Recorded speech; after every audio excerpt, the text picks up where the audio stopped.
For decades, vegetable oil has been marketed as a healthy, heart-friendly alternative to saturated fats like butter, ghee, and lard. If you walk down any grocery store aisle in the United States, you'll see shelves lined with clear plastic bottles of canola, soybean, corn, safflower, and sunflower oil. They're cheap, widely available, and heavily promoted as the better option.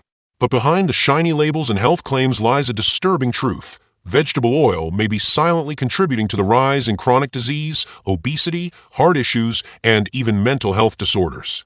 Let's start with how vegetable oil is made. Unlike olive oil or coconut oil, which are extracted by simple mechanical pressing, vegetable oils go through an intense industrial process. Seeds like soybeans, rapeseed, corn, and cottonseed are first cleaned and dehulled. They're then crushed and heated to extremely high temperatures, which causes the seeds to release their oils. Next, a solvent called hexane, yes, a chemical also used in gasoline, is added to extract the remaining oil. The oil is then refined, bleached, and deodorized to mask its rancid smell and color. By the time it reaches your kitchen, the oil has already been chemically altered and stripped of any real nutritional value. It's not food, it's a highly processed industrial product. And yet, most American households use it daily, unaware of the long-term consequences. One of the biggest concerns with vegetable oil is its high concentration of omega-6 polyunsaturated fatty acids, particularly linoleic acid. While omega-6 is an essential fatty acid, meaning your body needs it in small amounts, the modern Western diet is overloaded with it. In the early 1900s, Americans consumed about 2 grams of omega-6 per day. Today, that number has skyrocketed to over 20 grams per day, largely due to vegetable oil consumption. Why is this dangerous? Because excess omega-6 promotes chronic inflammation. Chronic inflammation has been linked to almost every major modern disease, including heart disease, cancer, Alzheimer's, diabetes, arthritis, and even depression. Unlike omega-3 fatty acids, which are anti-inflammatory, omega-6 fatty acids in large quantities tip the body into a state of constant immune alert. That's not just a theory, it's a biological reality supported by hundreds of peer-reviewed studies. Let's look at the science. A study published in the journal Nutrients found that high levels of linoleic acid increase the risk of oxidative stress, damage cell membranes, and contribute to mitochondrial dysfunction. In plain terms, your cells start breaking down faster. Another study from the American Journal of Clinical Nutrition showed that people who consumed more vegetable oil had significantly higher markers of inflammation, including C-reactive protein. And it gets worse. When vegetable oils are heated, especially at high temperatures like frying, they oxidize and produce toxic compounds such as aldehydes and lipid peroxides.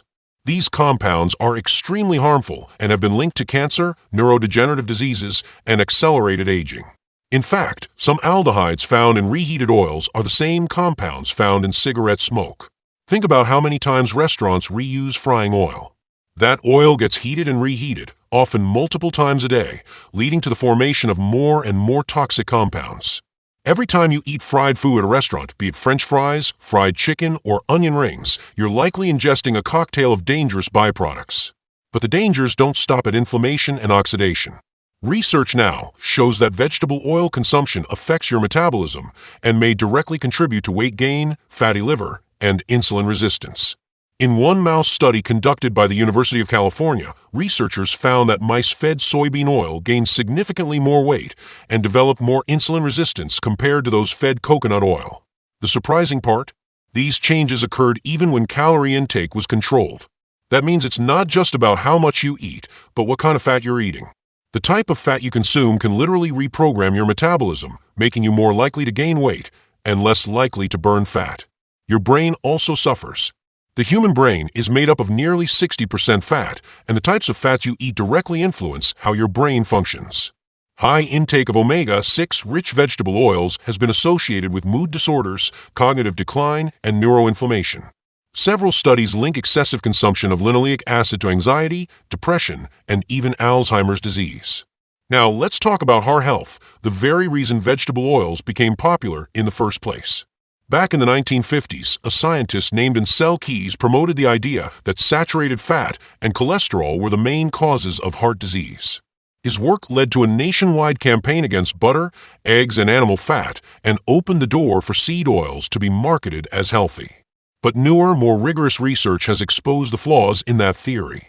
A major review published in the British Medical Journal found no significant evidence linking saturated fat to heart disease. In fact, the study suggested that the replacement of saturated fats with vegetable oils may actually increase the risk of death from all causes. So if vegetable oils are this harmful, why are they everywhere? One word: profit. Vegetable oils are dirt cheap to produce and have a long shelf life. Food companies use them in everything from salad dressings and sauces to cookies and chips. They help increase profit margins and extend product longevity. But the cost to your health? It's devastating. Now, here's what you can do to protect yourself and your family. Step 1. Start reading food labels. Seed oils are hidden in everything: mayonnaise, margarine, frozen meals, store-bought baked goods, granola bars, protein bars, and even healthy snack foods.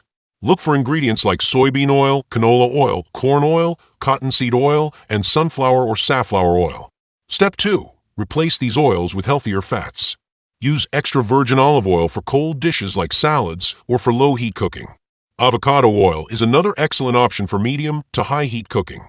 For frying or high-heat applications, go back to traditional fats like grass-fed butter, ghee, coconut oil, and beef tallow. These fats are far more stable and don't oxidize as easily when heated. Step 3. Increase your intake of anti-inflammatory omega-3 fats. Eat wild-caught salmon, sardines, mackerel, chia seeds, flax seeds, and walnuts. You can also consider a high-quality fish oil supplement to restore the balance between omega-6 and omega-3. Step 4. Cook more meals at home. This gives you full control over the oils you use. Avoid fast food and processed snacks whenever possible. Even so-called healthy restaurants often use canola or soybean oil to prepare meals. Finally, educate others. Most people have no idea that the cooking oil in their kitchen may be harming their heart, brain, and overall health. Share this message with your friends and family, because the more we demand healthier options, the more the food industry will be forced to listen. Your health is not just shaped by exercise or supplements. It starts with the fuel you give your body. By removing toxic seed oils from your diet and replacing them with natural, nourishing fats, you're making one of the most powerful health decisions of your life. Your energy will rise. Your skin will glow. Your mind will feel clearer. And over time, you'll build a body that doesn't just survive, but thrives. So take control today. Open your kitchen cabinet, check your pantry, and start making the swap. Because now you know the truth, and it's time to act on it.